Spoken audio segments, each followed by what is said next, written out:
Finland में तैयारी चल रही है। फिनलैंड का हर जवान युद्ध के लिए तैयार हो रहा है।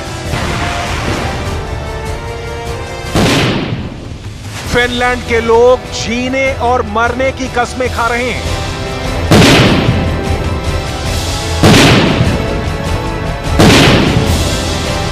फिनलैंड के एक एक जवान ने रूस के खिलाफ अंतिम सांस तक लड़ने का वादा किया है।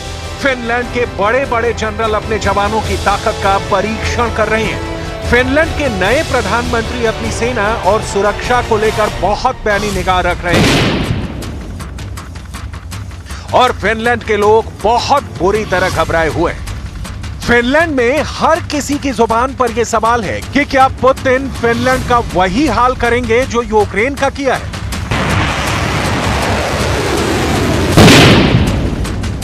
क्या जिस तरह रूस के किंजल और इस्कंदर मिसाइलों ने यूक्रेन को खंडहर बना दिया, क्या वैसे ही फिनलैंड भी खंडहर बन जाएगा?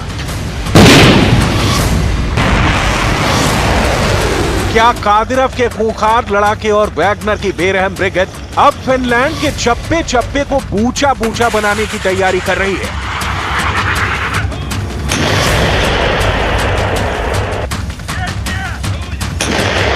पुतिन के खौफ से पूरा फिनलैंड सहम उठा है। जब फिनलैंड की पूर्व प्रधानमंत्री सना मरीन ने फिनलैंड को नाटो की सदस्यता दिलवाने के लिए आवेदन किया था, तब सना मरीन काफी खुश हो रही थी। उनको लग रहा था कि अब उन्होंने अपने देश को पुतिन से बचा लिया है। लेकिन शायद वो भूल गई कि पुतिन नाटो की ताकत से घबरा नहीं रहे हैं, बल्कि यूक्रेन के अंदर नाटो की ताकत को बहुत मजबूत चुनौती दे रहे हैं।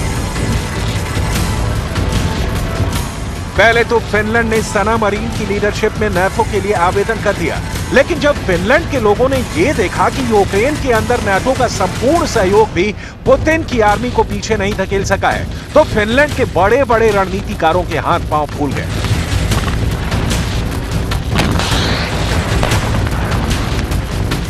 फिनलैंड के बड़े बड़े जनरलों के माथे पर पसीने आ गए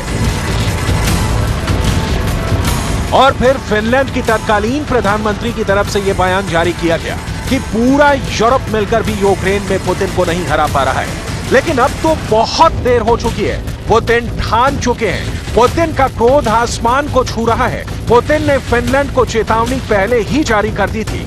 पुतिन ने फिनलैंड को मौका पहले ही दिया था। रूस के साथ आ जाओ, नाटो के साथ जाओगे तो रूस पहले जांच करेगा कि खतरा कितना बड़ा है और फिर कोई एक्शन लेगा।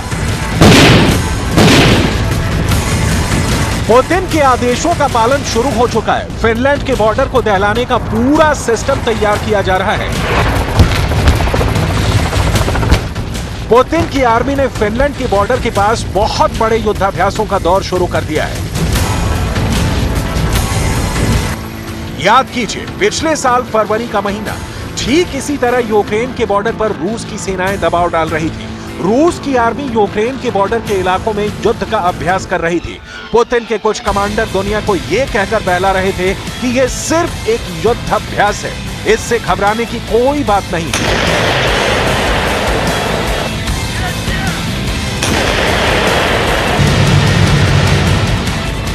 लेकिन पुतिन के दिमाग में पहले ही सारी रणनीति बन चुकी थी। अचानक पुतिन की आर्मी यूक्रेन में घुस गई और यूक्रेन के अंदर कोहराम मच गया।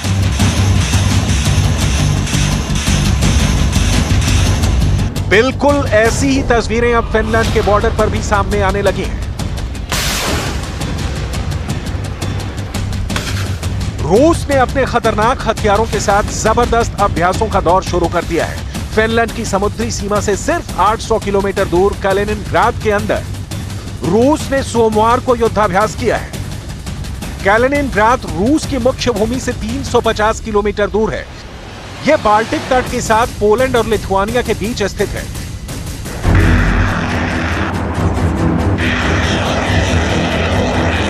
कैलिनिनग्राड में हुए इस खतरनाक युद्धाभ्यास के दौरान रूस की तीनों सेनाओं ने हिस्सेदारी ली।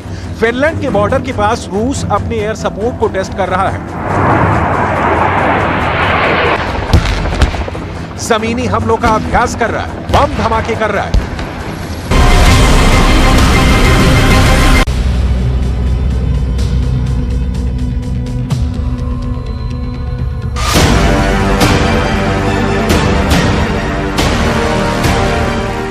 ज़ेलेंस्की ने बहुत बड़ी सेना उतारने का ऐलान कर दिया है। ये सेना पुतिन की सेना को खत्म करने के लिए जंगलों में घूम रही है। ज़ेलेंस्की ने 4-5 हजार नहीं, 10-20 हजार भी नहीं, बल्कि 40 हजार सैनिकों की नई फौज तैयार कर ली है। 40 हजार सैनिक यानी 4 डिवीजन। इतनी बड़ी फौज तैयार करके ज़ेलेंस्की ने इरादा साफ कर दिया है कि ज़ेलेंस्की न सरेंडर करेंगे न हार मानेंगे। ये सैनिक बखमूत का बदला लेना चाहते हैं, ये सैनिक ज़पोरिज़िया का हिसाब बराबर करना चाहते हैं। लेकिन उससे पहले देखिए कि पुतिन ज़ेलेंस्की की फौज को कैसे चुन चुन कर मार रहे हैं। इस वीडियो से नजरें नहीं हटाइएगा, क्योंकि यहीं आपको पता चलेगा कि ज़ेलेंस्की की सेना कैसे पूरी तरह घिर चुकी है। ये डोनेट्स्क का इलाका है और यहाँ घूम रहा है पुतिन का माइन हंटिंग सिस्टम। ये ड्रोन से बनाया गया वीडियो है। पुतिन का एंटी माइन रॉकेट सिस्टम आगे बढ़ता जा रहा है। सामने जंगल में ज़ेलेंस्की के फौजी छुपकर बैठे हैं, लेकिन वो इस बात से अनजान है कि पुतिन का बहुत ही खतरनाक हथियार उनका शिकार करने आ चुका है। कमांडर से ऑर्डर मिलता है और एंटी माइन रॉकेट सिस्टम का बटन दबा दिया जाता है और फिर उसमें से निकलता है वो चार जो बारूदी सुरंगों को उड़ाने में काम आता है। जंगल के बीच जहां यूक्रेन की सेना का अड्डा है, जहां ये बारूदी चार्ज गिरता है, देखिए फिर वहां क्या होता है।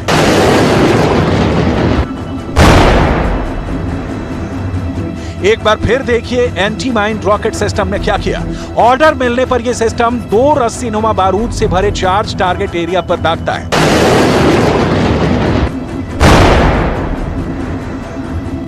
और फिर वहां जो भी होता है उसका क्या हश्र होता है, आप इस बहुत ही खतरनाक धमाके को देखकर समझ सकते हैं। यहां यूक्रेन का ऐसा कोई फौजी नहीं होगा जो जिंदा बचा होगा। इस बात की गारंटी पुतिन का यह बहुत ही खास हथियार देता है।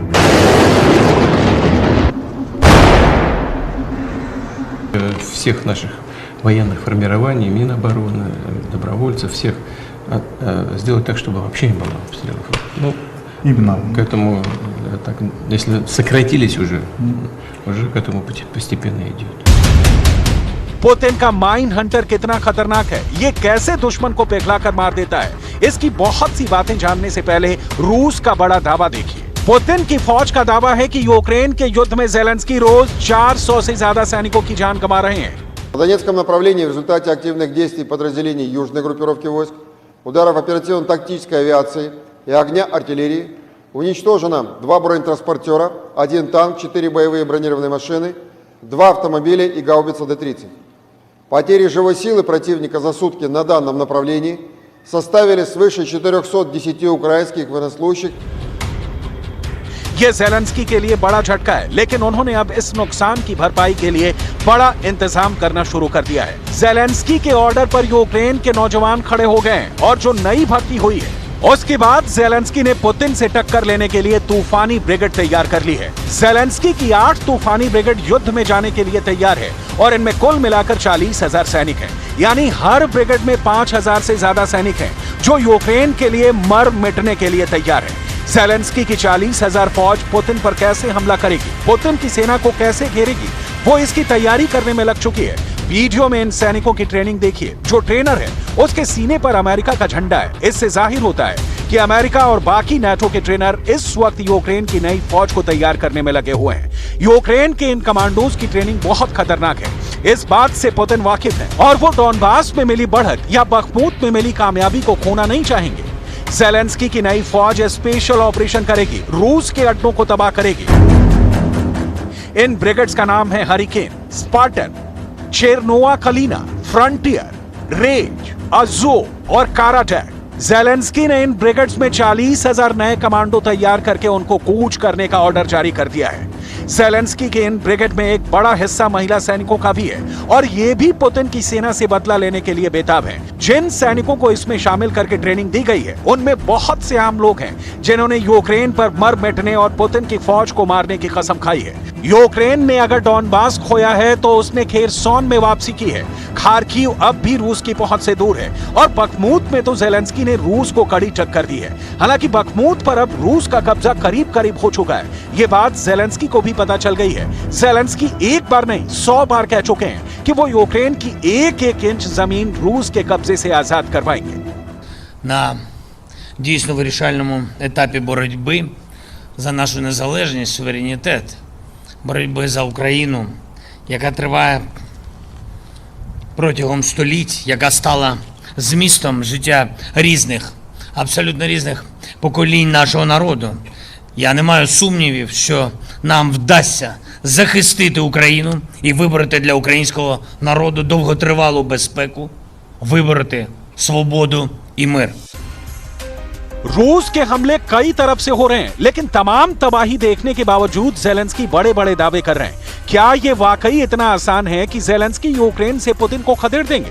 क्योंकि रूस की सेना ने वो हथियार अब फायर करना शुरू कर दिया है जिसकी मदद से उसने सीरिया में आईसिस की कमर तोड़ दी थी। इसलिए सच ये है कि पुतिन ने ज़ेलेंस्की की नई फौज को खत्म करने का प्लान बहुत पहले तैयार कर लिया है और इसीलिए अब जंगल में छुपे ज़ेलेंस्की की स्पेशल फोर्स को मारने के लिए पुतिन के कमांडर तैयार हैं, क्योंकि उनके पास है यूक्रेन को टुकड़े टुकड़े करने वाला हथियार।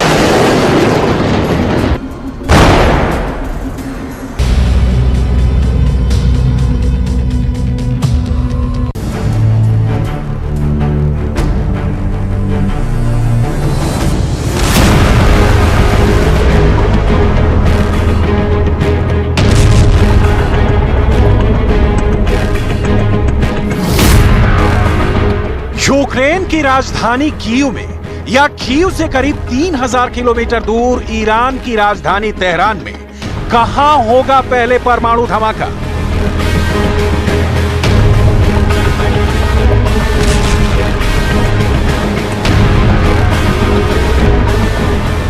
क्या पुतिन करेंगे यूक्रेन में एटम बम का इस्तेमाल या नेतन्याहू फोड़ देंगे ईरान में पुतिन से भी पहले परमाणु बम? यह सवाल इसलिए क्योंकि इजरायल ने ईरान को एटम बम की खुली धमकी दी है। यह धमकी किसी और ने नहीं बल्कि इजरायल के पूर्व प्रधानमंत्री एहुक बराक की ओर से दी गई। सोशल मीडिया पर दी गई इस धमकी को हालांकि एहुक बराक ने बाद में डिलीट कर दिया, लेकिन इस धमकी की टाइमिंग सब कुछ लाउड एंड क्लियर बता रही है कि इजरायल ईरान को बर्बाद करने के लिए एटम बम गिराने से भी नहीं चूकेगा। अब आपके ज़हन में यह सवाल है कि क्या इजरायल के पास एटम बम है? तो इसकी डिटेल आपको आगे दिखाएंगे। पहले इजरायल की ओर से आया एक और युद्ध का खुला ऐलान करने वाला बयान देख लीजिए, जो इजरायल के इरादे क्रिस्टल क्लियर कर देता है। इजरायल के डिफेंस फोर्सेस के चीफ ऑफ स्टाफ हर्जी हैलेवी को सुनिए। हम ईरान के विरुद्ध तैयार हैं। इजरायली आर्मी के पास ये ताकत है कि वो दूर के देशों और अपने पड़ोसी देश के साथ दो हाथ कर सके। हम जानते हैं कि हमें अकेले कैसे लड़ना है। हम संप्रभु देश हैं, हमें अपना निर्णय लेने का हक है। यह अच्छा है कि अमेरिका हमारे पक्ष में है, लेकिन ये कोई प्रतिबद्धता नहीं है। युद्ध की धमकी और एटम बम का इस्तेमाल। दुनिया भर के एक्सपर्ट्स का मानना है कि ईरान और इजरायल के बीच संबंधों की जो खटास है उसकी परिणति परमाणु बम के इस्तेमाल में हो सकती है। तो क्या महायुद्ध में अब तक रूस जिस एटम बम को गिराने की धमकी देता रहा, ईरान से खतरा पैदा होते ही इजरायल ईरान पर एटम बम गिरा देगा?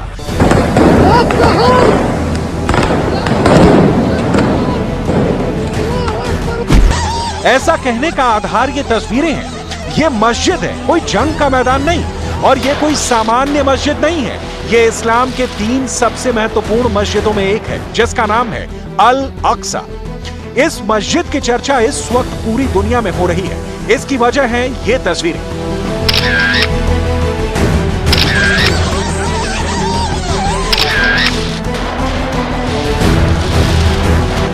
मस्जिद के अंदर इजरायल की फोर्स ने भयंकर बम गोले चलाए, फायरिंग हुई।